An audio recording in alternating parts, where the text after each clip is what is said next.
What excites you as an artist? কাজের ক্ষেত্রে সবসময় একজন আর্টিস্টের মূল ট্রিগার পয়েন্ট হিসেবে যেটা কাজ করে সেটা আমার মনে হয় আমাদের সোসাইটিতে ঘটে চলা নানা রকম ঘটনা। তো তার মধ্যেও তার লেয়ার আছে, তার মধ্যে আলাদা আলাদা আর্টিস্টদের আলাদা আলাদা ঘটনা ট্রিগার করে। আমার ক্ষেত্রে সেটা বলা যেতে পারে যে as a female artist domestic violence, মহিলাদের উপর ডোমেস্টিক ভায়োলেন্স বা ভ্রূণ হত্যা, এই ধরনের নানা ইস্যু আছে যেগুলো আমাদের সমাজে এখনো পর্যন্ত আনরিজলভড। তো আমার মনে হয় সেইগুলো আমাকে কিন্তু বারবারই আমার যখন কাজ করি তখন সেগুলো ঘুরে ফিরে আমার মাথায় কাজ করে। আমাদের সমাজে বেসিক্যালি একটা মানুষের যে হিউম্যান রাইটস আছে সেইটা কিন্তু অনেকভাবে বিঘ্নিত হয়। হ্যাঁ, সেটা একজন মহিলার ক্ষেত্রে ইস্যুটাও কিন্তু তার মধ্যেই পড়ে। তো এই যে প্রতিটা মুহূর্তে আমাদের বেসিক রাইটসগুলোকে বিঘ্নিত করে চলার যে একটা পরিকাঠামো তৈরি হয়ে আছে আমাদের আশেপাশে, সেইটারই থেকে কিন্তু আমি আমার কাজের রসদ খুঁজে পাই বলা যেতে পারে। An experience with art you cherish, সেটা পাস্টও হতে পারে কিংবা প্রেজেন্ট সিচুয়েশনও হতে পারে। আলাদা আলাদা কাজ আলাদা আলাদাভাবে একটা আর্টিস্টকে কিছু আনন্দ দেয়।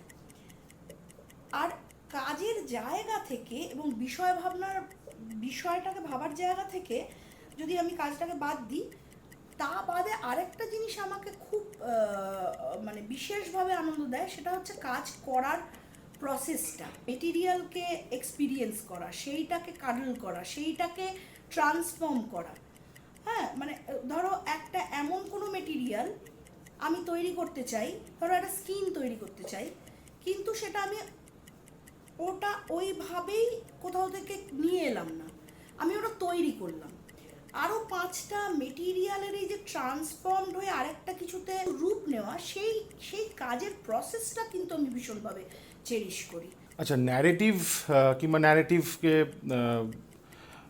ন্যারেট করা, এক্সপ্লেন করা, জাস্টিফাই করা তোমার নিজের কাজ করার সময়, তো তোমার এই আর্ট মেকিং প্রসেসের মধ্যে ন্যারেটিভটা তোমার কাছে কতটা ইম্পর্টেন্ট কিংবা significant? Like do you testify it with intent or it comes to, মানে ইভেনচুয়ালি জিনিসটা চলে আসে এই ন্যারেটিভের জায়গাটা? এইটা না বিভিন্নভাবে আমার কাজে অনেক সময় এসেছে, আবার অনেক সময় অন্যভাবে এসেছে। এই যে ন্যারেশন মানে একটা ক্যারেক্টার দিয়ে গল্প তৈরি করলাম, ইমেজ দিয়ে গল্প তৈরি করলাম, একটার থেকে আরেকটা একটা ক্যারেক্টারের সাথে একটা সংঘাত তৈরি হলো সারফেসে, সেইটা অনেক ক্ষেত্রে সেটা যেমন ন্যারেশন, সেরকম আমার কাছে ধরো আমি দুটো মোটিভ নিয়ে কাজ করছি, হ্যাঁ, সেইটারও কিন্তু একটা নিজস্ব ন্যারেশন আছে। তো আমার মনে হয় যে ন্যারেশন আমার কাছে কিভাবে আসে বা কিভাবে আমি ন্যারেট করি, সেইটাকে আমি ন্যারেশন হিসেবে দেখি। ন্যারেটিভ তৈরি করা কাজের সারফেসে, সেটা আমার কাছে মূল উদ্দেশ্য কিন্তু সবসময় থাকেনি। কিন্তু এটাও ঘটনা যে অনেক ক্ষেত্রেই কিন্তু কোনো একটা ঘটনা সেইটাকে ন্যারেট করার জন্য আমি কিন্তু কাজ করে থাকি। যেমন ফ্লেমিং অল্টার বলে একটা কাজ আমার ছিল, যেটা সাবরিমালার ইস্যুটাকে ওটাকে নিয়েই আমি অ্যাড্রেস করেছিলাম। তার কারণ ওইখানে আমার মনে হয়েছিল যে যে একটা মন্দিরে মহিলাদের প্রবেশ নিষিদ্ধ, কারণ সেই মন্দিরের দেবতা একজন ব্রহ্মচারী। তো আমার কাছে বিষয়টা ছিল যে সেই পুরুষ দেবতার জন্ম দিয়েছে তো নিশ্চয়ই কোনো একজন মহিলা। তো সেক্ষেত্রে একজন মহিলা কি করে মন্দিরে একজন মহিলার কি করে প্রবেশাধিকার থাকে না। তো সেই কাজটা করার সময় কিন্তু সেইটা অনেকটাই একটা ন্যারেটিভ, ভিজুয়ালিও ন্যারেটিভ রূপ নিয়েছিল বলে মনে হয়। কিন্তু সব কাজের ক্ষেত্রেই যে ওরকম হয় সেটা কিন্তু হয় না। তুমি কি রোজ কাজ করো, মানে তোমার স্টুডিও প্র্যাকটিসের ব্যাপারে বলছি, do you work every day? কাজে একটা ফিজিক্যাল মেন্টাল দুটোই একটা সম্মিলিত জায়গায় এসেই আলটিমেটলি কাজটা দাঁড়ায়, but I am talking about the physical part. In case of an artist block, তুমি কি ফেস করো প্রথম, আর যদি করো then how do you deal with it? দেখো, আমি রোজ কাজ করি না, দীর্ঘদিন কাজটাকে চালিয়ে যাওয়াটাই ইটসেলফ একটা স্ট্রাগল ছিল। তো নানা ধরনের কাজ আমাদের করেই কিন্তু কাজটাকে চালিয়ে যেতে হয়েছে। তো যখন আমি অন্য কাজ করি সেই সময় ডেফিনেটলি অনেক সময় হয় যখন আমি দিনের পর দিন কাজ করতে পারি না।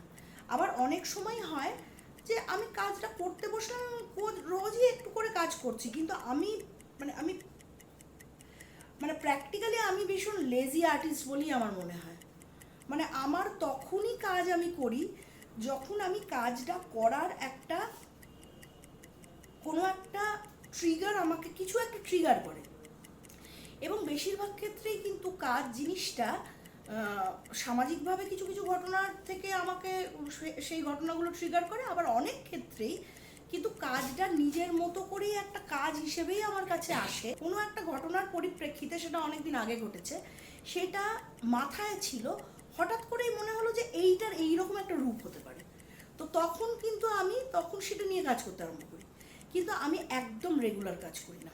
আর্টিস্টদের মাথায় যদি ব্লকেজ তৈরি হয়, সেটা কিন্তু একটা পেনফুল প্রসেস সেটা থেকে বেরোনো। মানে সেটা কিন্তু সমানে, হ্যাঁ হয়তো খানিকক্ষণ আমি ছেড়ে দিলে না কাজ নিয়ে ভাববো না, কাজটা তো অত কিছু ইম্পর্টেন্ট জায়গা নয় যে আরও 5টা জিনিস আছে সেটা নিয়ে ভাবি, সেখান থেকে কাজটা ডিরাইভ করে অটোমেটিক্যালি ওখানে ফিরে যেতে পারবো। কিন্তু তারপরেই মনে হয় যে না, আমি তো কাজ করছি না, আমি কি তাহলে পারছি না, আমি কি ভাবাটা আমার কি কোনো একটা জায়গা থেকে বন্ধ হয়ে যাচ্ছে? তো বারংবার এই যে টানাপোড়েনের মধ্যে যে আমি ছেড়ে দেব, ওটা থেকে বেরিয়ে গিয়ে দেখব, নাকি আমাকে আবার ফিরে গিয়ে ওটাকে বারবার বারবার ধাক্কা দিয়ে দিয়ে ওখান থেকে কিছু বের করতে হবে, এই পেনটা তো আর্টিস্টকে নিতেই হয়। এবং এইটা একটা এই পেনটাই মনে হয়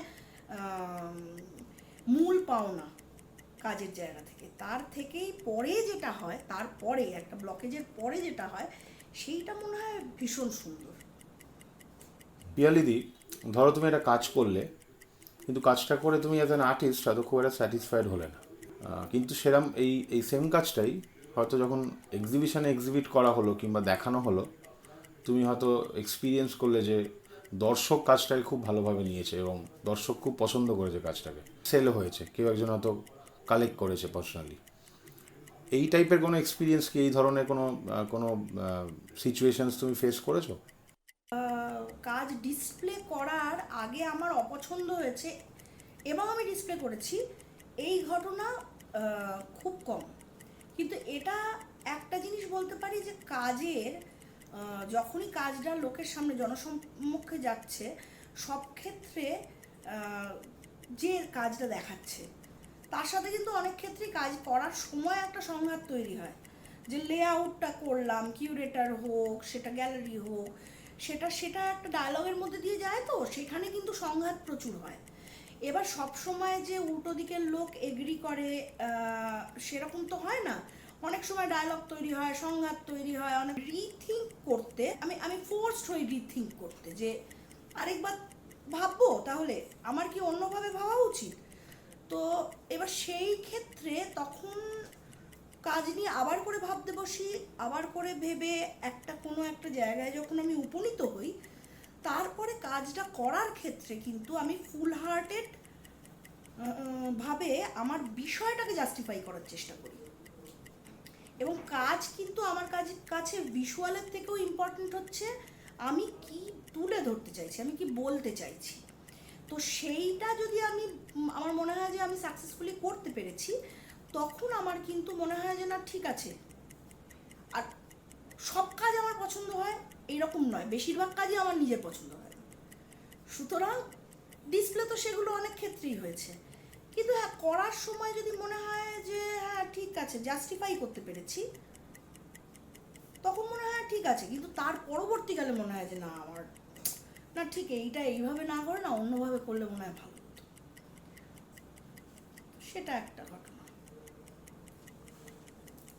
Do you think it is a necessary or important perspective for public spaces, going by the current times কিংবা কারেন্ট সিচুয়েশন, সময়ের জায়গা থেকে আর কি কোয়েশ্চেনটা করছি, যে পাবলিক স্পেসেসে আর্ট ভিউইংয়ের সুযোগ তৈরি হওয়া এবং পাবলিক স্পেসে আর্ট ডিসপ্লে করার সুযোগ পাওয়া, শিল্পীদের হোক কিউরেটরদের হোক, তো সেই ব্যাপারে তোমার কি মত, যে do you think it's a necessary thing for public spaces to make room for art viewing?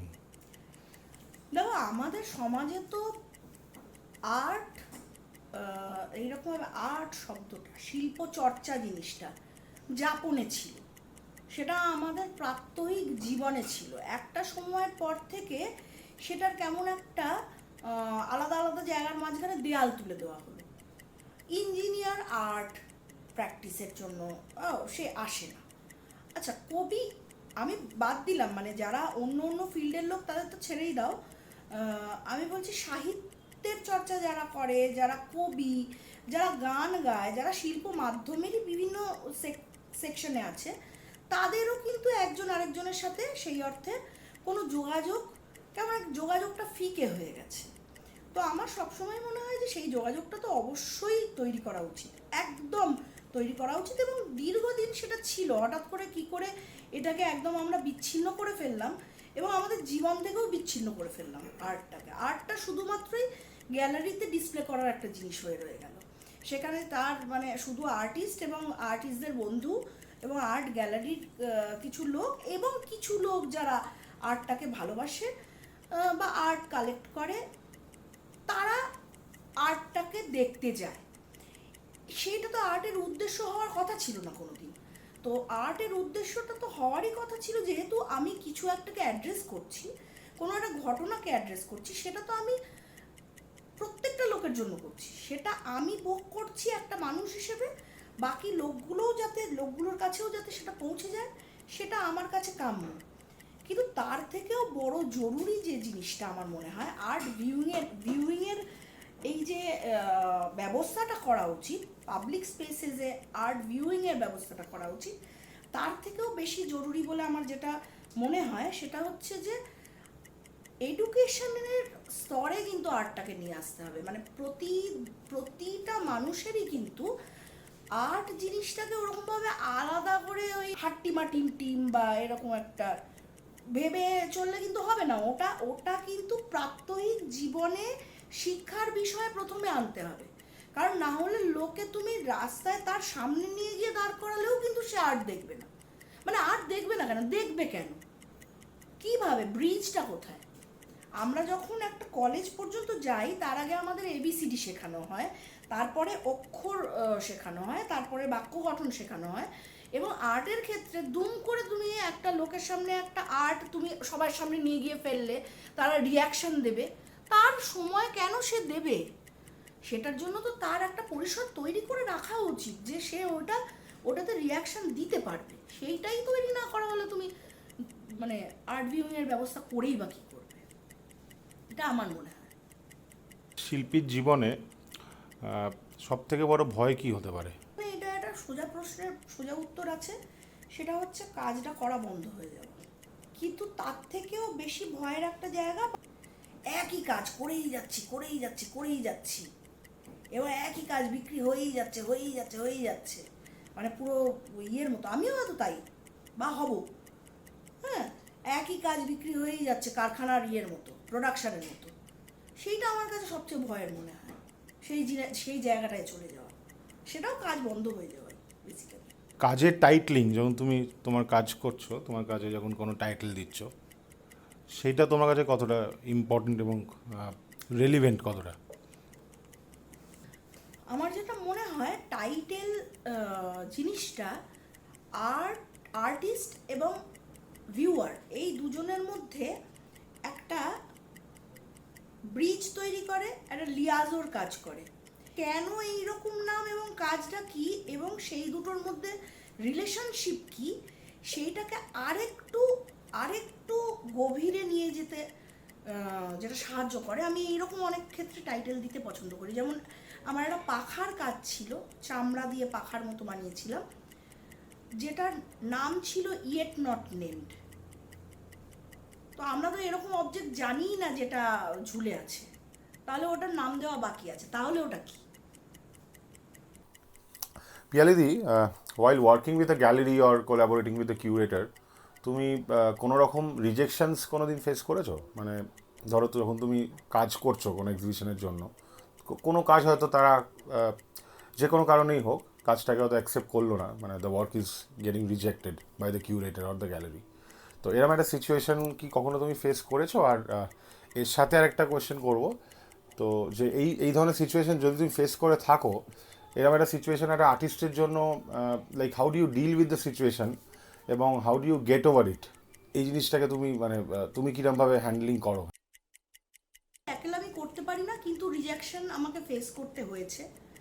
এবং এই রিজেকশনের জায়গাটা আমার বারবারই আমাকে ভাবায় যে উল্টো দিকে যে রিজেক্ট করছে সে যথেষ্ট ভেবে করছে, তো সেও এনাফ অ্যাওয়্যার, নাকি শুধুমাত্র কোনো একটা জায়গা বা কোনো একটা পার্টিকুলার বক্স অফ অডিয়েন্সের ওপরে বেস করে, বক্স অফ ভিউয়ার্সদের ওপরে বেস করে তাদের টেস্টটাকে ডিটারমাইন করছে এবং একটা আর্টিস্টকে বলছে যে না তুমি এইভাবে না করে ওইভাবে করলে ভালো হয়।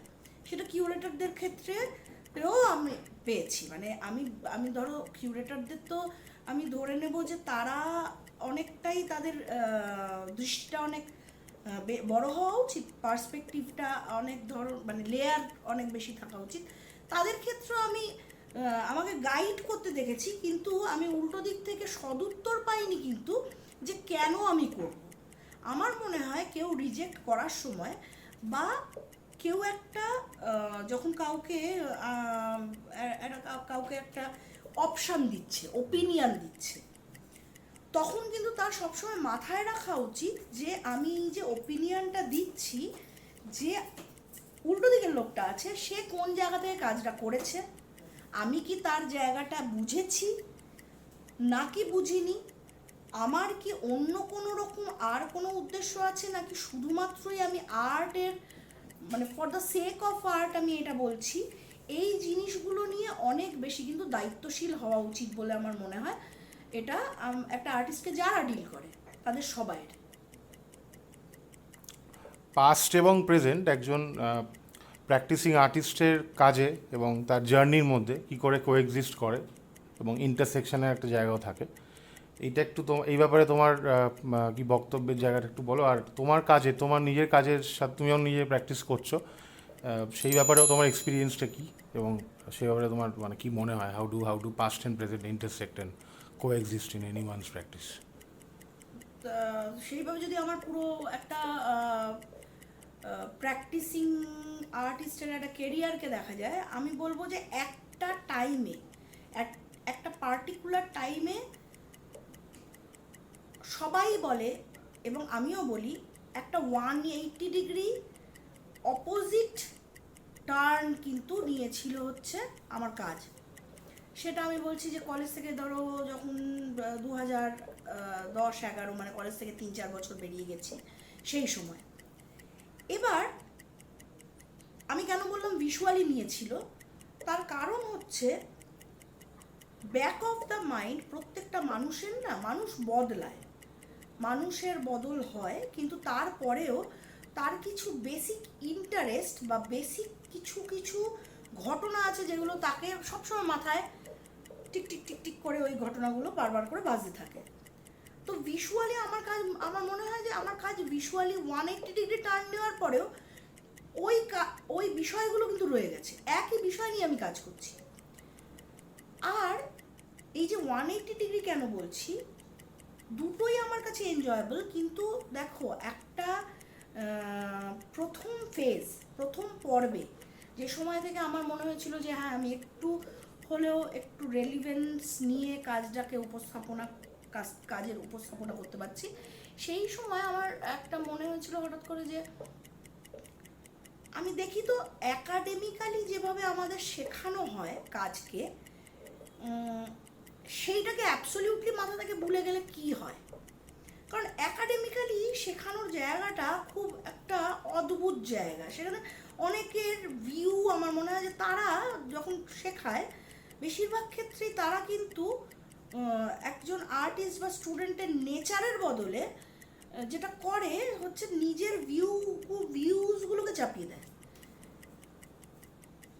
অনেক ক্ষেত্রে, আমি বলছি না সবার ক্ষেত্রে, কিন্তু এরকম প্রচুর লোক আছে যারা কিন্তু এইটা করা উচিত। আচ্ছা, আর্ট প্র্যাকটিসের ক্ষেত্রে প্রথমে তোমাকে ন্যাচারালিস্টিক ড্রয়িংটা শিখতে হবে। কেন, কিভাবে শিখতে হবে, কতটা শিখতে আর একটা আর্টিস্ট পারবে, তার ক্যাপাসিটি কতটা আছে, আমি কতটা ন্যাচারালিস্টিক ড্রয়িং করতে পারবো, আমাকে ফোর্স করে যে আমি মেরেও ফেলা হয়, যে ওইভাবে লাইনটাকে দেখে না, বোঝে না, মাথায় রিপ করতে পারে না, সে ওটা করতেই পারবে না।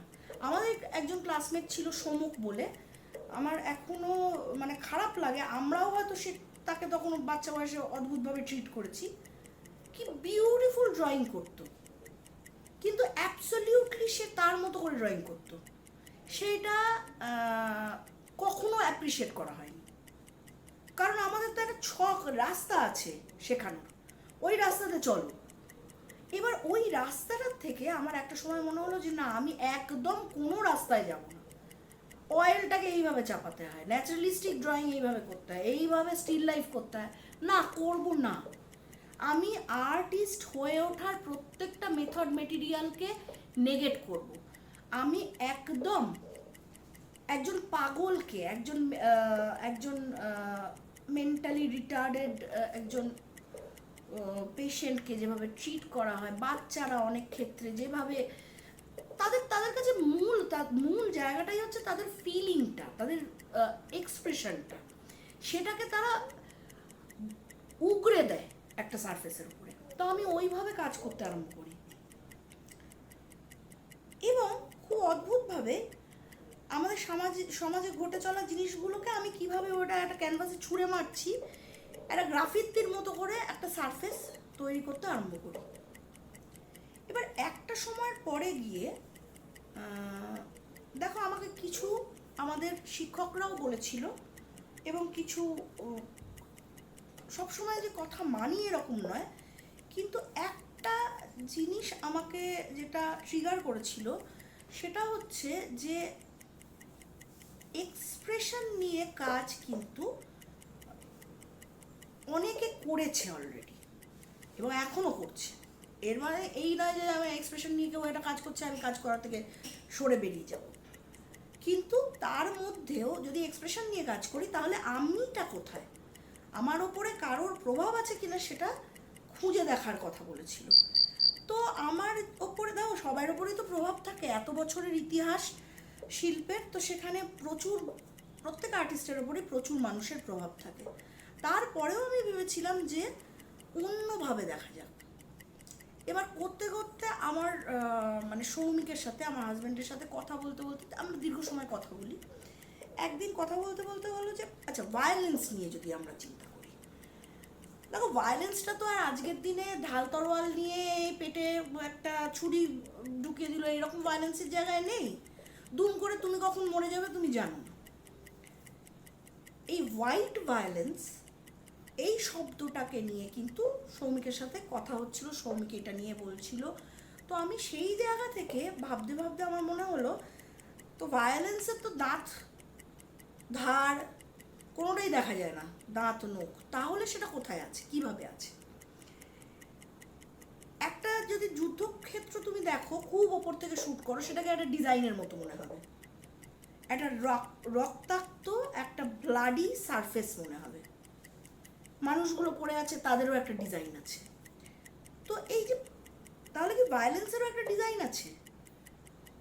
আর ডিজাইনেরও কি একটা ভায়োলেন্স আছে? এই যে প্রত্যেকটা মানুষকে একটা ডিজাইনের প্যাটার্নের মধ্যে ফেলে দেওয়া, সামাজিকভাবে তুমি এই রকমভাবে থাকবে, এতটা সুন্দর করে থাকবে, এইভাবে তুমি রিয়্যাক্ট করবে, এইভাবে আসবে, সেইটার কি কোনো একটা তাহলে ভায়োলেন্স আছে সেই ডিজাইন তৈরি করার মধ্যেও? তখন আমি এই design in violence and violence in design, এটা নিয়ে আমার একটা মানে আমার যখন ইচ্ছে ছিল আমি পিএইচডি করব, তারপর মনে হয়েছিল যে না, অনেক সময় চলে যাবে, কাজ এবং পিএইচডি দুটো একসাথে আমি কোনোদিন করে উঠতে পারবো না। তো তখন পিএইচডি করার ইচ্ছে ছিল এই বিষয়টা নিয়ে। তারপরে কাজ করতে আরম্ভ করলাম যে এই দুটো কিভাবে কোয়েনসাইড করছে আমাদের সোসাইটিতে। তো এখন আমি কিন্তু ওই জায়গাটা নিয়েই কিন্তু আমি আপাতত কাজ করছি। তো ভায়োলেন্সটা তখনও ছিল, এখনও আছে, তার রূপটা হয়তো অ্যাবসলিউটলি 180 ডিগ্রি আলাদা। ইয়াং আর্টিস্ট যারা সবে আর্ট কলেজ থেকে পাস করেছে এবং ইনফ্যাক্ট যারা আর্ট কলেজে পড়ছে, হয়তো মাস্টার্স করছে ফাইনাল ইয়ার, তাদের জন্য তুমি কি বলবে? যে করেই পারো শিল্প ছাড়াও পয়সা রোজগার করার চেষ্টা করে যাও। মানে আর্ট প্র্যাকটিসটা শুধু আর্ট বেচে করার চেষ্টা করো না, অন্য কোনোভাবে যে কোনো করেই হোক, যে কোনোভাবেই হোক পয়সাটা যেন হাতে থাকে এইটার চেষ্টা চালিয়ে যাও, কাজটা করতে কোনোদিন অসুবিধা হবে না। আর কাজটা রেগুলার করা, সেটা তো সিরিয়াসলি যখন কাজ করছো তখন করবে, এটাই আমার বলার আছে।